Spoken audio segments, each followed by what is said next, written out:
Hello, everyone. I am here with Amanda, who has a really interesting nonprofit, Carve Your Own Path. And she helps people with mental health and stress and figuring out how to manage everything, both from a mind and body perspective. Welcome, Amanda. Thank you so much for having me, Carolyn. I'm excited to be here. I am looking forward to hearing all about what you do and your advice, especially for us entrepreneurs who put a lot of pressure on ourselves to be productive, get things done, hustle, and kind of wear our bodies down. Is that something that you see a lot? Yeah, and it's something I experienced in my own journey along the way, right? And that's kind of, I think that's how a lot of us get to our niches is our own life experiences. And so I just want to help people not have to feel the things that I felt, hopefully, and not have to get to the point of being brought to your knees and before you start to take care of yourself a little better. Yeah, so you found a balance now where you're not killing yourself to be productive, it sounds like. Yeah, yeah. A lot of it was I had to make a lot of major changes. I had to quit a job without having another job lined up for my health. Very much in a place of privilege to do that at the time. Um, Setting boundaries, saying no to people, listening to my gut and my intuition and what my body really wanted versus trying to keep up with the Joneses and what, with the social media the way it is. Right now we're live streaming on like how many different platforms, right? Like just the amount of access there is to information is wonderful, and it's a huge place of like compare and despair of like, oh, I'm not posting as much as they are, or I should be talking this, or I'm not doing as many Mhm. events, right? And so when you think in the business world, that can be a big thing, is like, oh, this business owner is doing it this way, maybe I should be doing it. But then you get real not authentic, and people notice that, right? It stresses you out and you're not getting the message across that you want to. Yeah, that's one of my big soapboxes is the marketing that works for you is the one that's authentic to you. Like you can't just go and be like, I got this template that this person said works for everyone selling anything at all. And all I do is put in my AI generated copy and the magic words will bring people to me. Like, no, no, you got to be you and you got to That's so do the true. marketing that makes sense to you.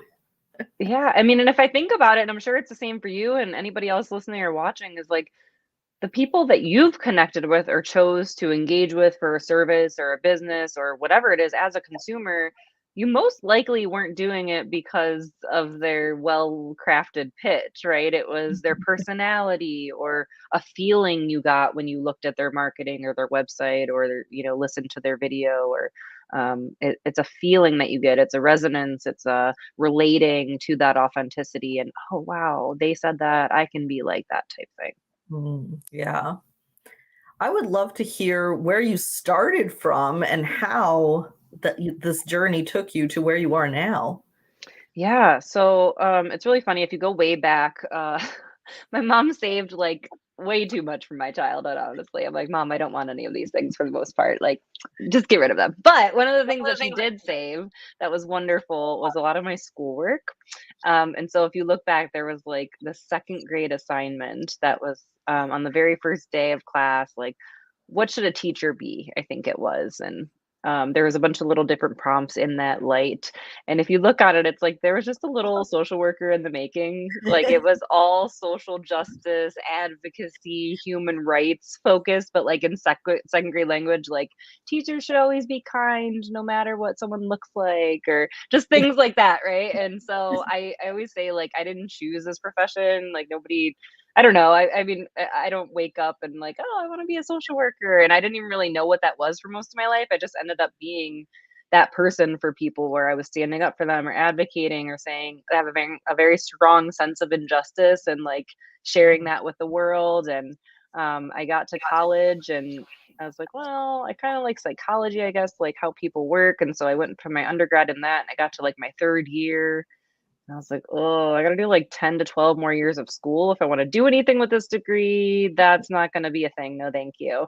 And so I found social worker counseling. And when I was comparing the programs, I realized, well, what if I get in a counseling room and I hate counseling? Like, what if Mhm. that's just not my vibe, but this is my only degree and I've wasted 3 years on it? So I chose social work because I had the flexibility of going the clinical route and doing therapy if I wanted to with that license, but I could also do so many other things. I could go do activism work, like, in testifying in front of Congress for human rights. I could be working in hospitals. I could be working in community organizations, right? So there was much more flexibility with that. And then once I got into the profession, it was like a smack in the face, right? I have this bleeding I social hear work that it's heart. Yeah, extremely hard. yeah. I wanted to get out there in the world and just save everyone and heal everyone and take care of everyone. And the way that most of the systems sadly are set up are not in that light, right? And so I got really discouraged very quickly. I was unfulfilled. I felt like I couldn't really make any changes the way the systems were set up. The clients weren't getting the services that they truly needed to heal at their core. We were working with people that were in survival mode. They didn't have their basic resources, and or they're in a criminal justice setting where there's no basic safety to build upon. If you know, like Maslow's hierarchy, I can't work on things above that if we don't have that. Yeah. And so when I'm speaking to like cognitive things of like mindset and thinking differently and making different decisions, and it just wasn't hitting because that's not what those people needed, right? They needed safety, and we needed to go much deeper because they had trauma that was stored in their body, and that was the reason for the behavior, right? Mm. All behavior makes sense in context. So I got really frustrated, and I really still wanted to help people. So I ended up leaving a job for the first time ever without having another job, because of my own physical and mental health. I just was not going to be here much longer. Honestly, I probably wouldn't be here talking to you today. And in between finding another job, I incorporated Carve Your Own Path. I've always had this dream of having a holistic wellness center. I understand the benefits of preventative wellness, and I thought, not every nonprofit has to be unhelpful like that. Not every nonprofit has to be toxic, and like the workplace culture and how we work with clients. And I just wanted to kind of prove like we can do this different. So we're coming up on 5 years now in November that we're celebrating being incorporated. It's flown right on by, and I'm just so thankful to be able to be here and giving the community these services. That's wonderful. And I bet your background helped you to have the network and the resources to be able to create something like this. No, actually. So, in many, and that's part of the toxic part of it, is that in many of these, and in business, it's for profits too, but the people at the top are at the top, and the people at the bottom in the front lines are at the bottom, right? And there's not much communication, and what is communicated is very minimal, and there's not a lot of context or why it's happening. It's just like, this is what we're doing now, right? So Mm. even when I got to like middle management and supervisory positions, I still just couldn't access that higher level of what was actually going in the day to day. I was just kind of responsible for then managing it and giving them the data they needed. So yeah, no one ever really prepared me for this. Kind of like starting a business of any kind, right? Like you kind of got to go do your research and Yeah. Google and like, how do I do this, and go talk to other people. And so yeah, it was quite a journey, and it still is now, because you don't know what you don't know. I'm sure you experience that every day, and your work is like, oh, that's a thing? All right, let me look into that. Oh, I can't just do this way? Okay. Yes, a lot of research. A lot of work is knowing what to Google. Exactly, and how to Google it, right? And then what source to pull from Google as an effective Yeah. source, yeah. So you work with people like virtually? Do you have a physical location as well?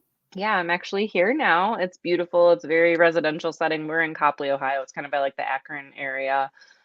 So it's very residential, very beautiful, and that was another thing too. A lot of these places I worked were, like, not places I would wanna enter to heal, right? They just weren't very welcoming on the outside, or, wherever the location was.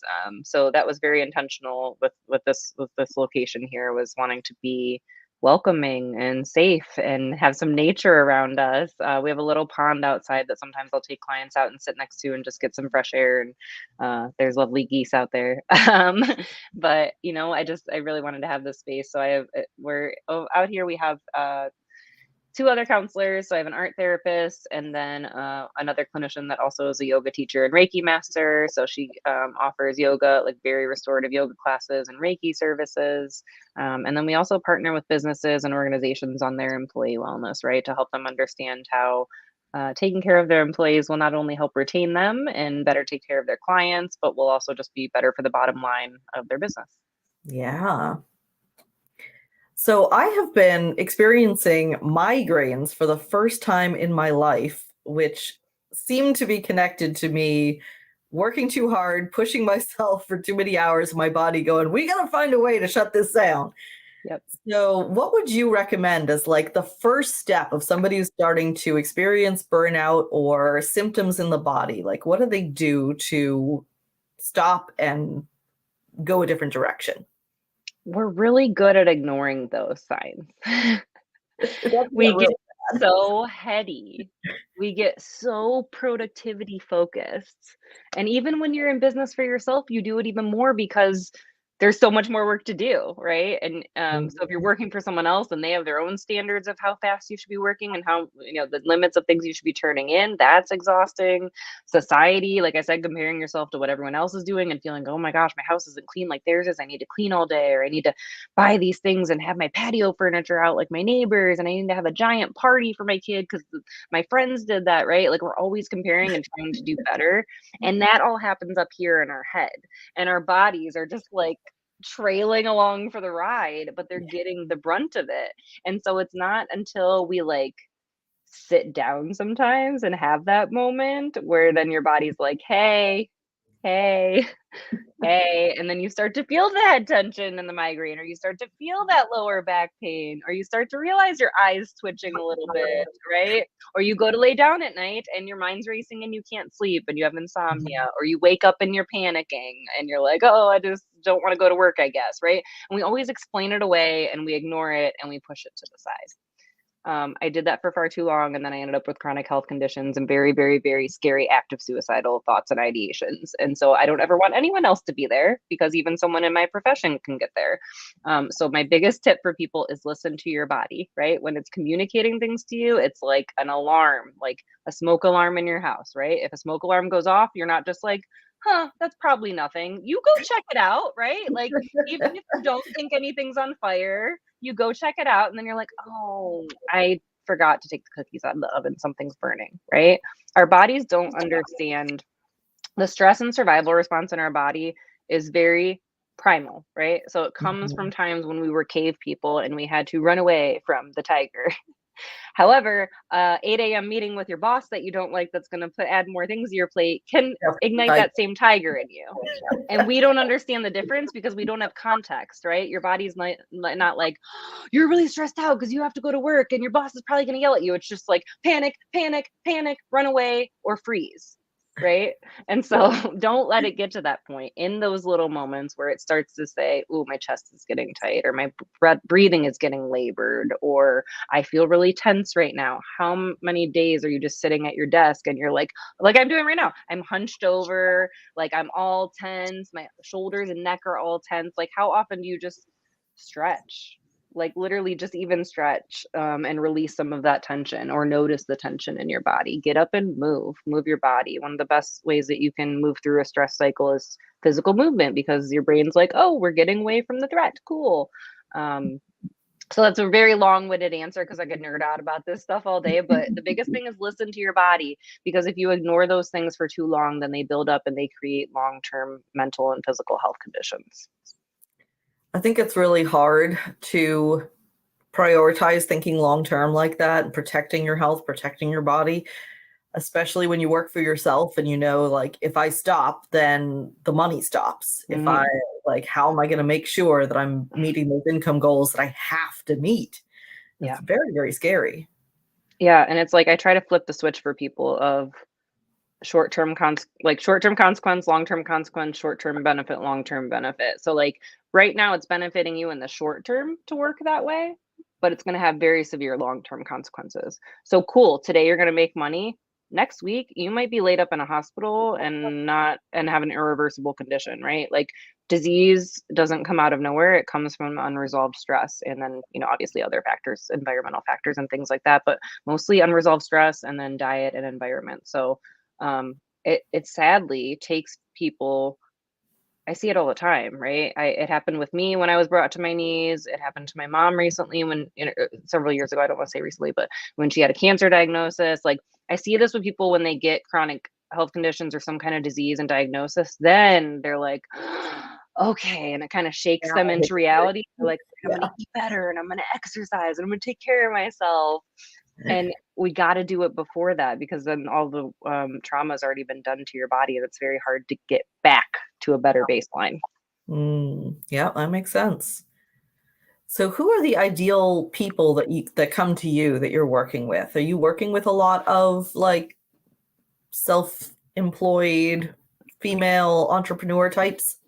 Yeah, so we actually see a lot of other helpers that are in the same systems that we are, whether it's social work, counseling, healthcare in some kind of way, other holistic providers, practitioners, and like that, right? That just need the support to take care of themselves because they're so passionate about taking care of other people.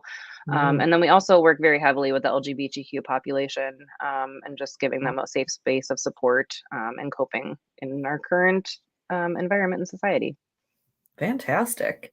So what would be a good next step for people to take if they want to learn more about what you do?